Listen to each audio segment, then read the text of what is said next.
Hello mga kabibe. Ngayon po ay nagpapakain tayo ng ating mga bibe.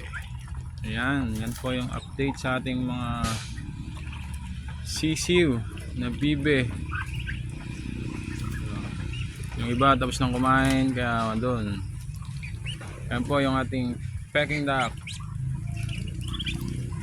1 week ay 1 week mahigit. Going to 2 weeks.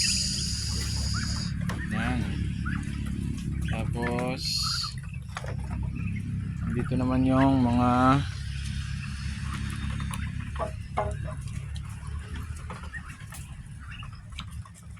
four months old, 3 to 4 months old nating mga bibe. Yan. Tapos may nahalo si Mr. Bibe. Ayun, nahalo si Mr. Bibe. Yan. At andun po naman yung ating mga breeder. Sorry. Yan, nandiyan naman po yung ating mga breeder. Bali, breed po tayo. Peking duck to Muscovy duck.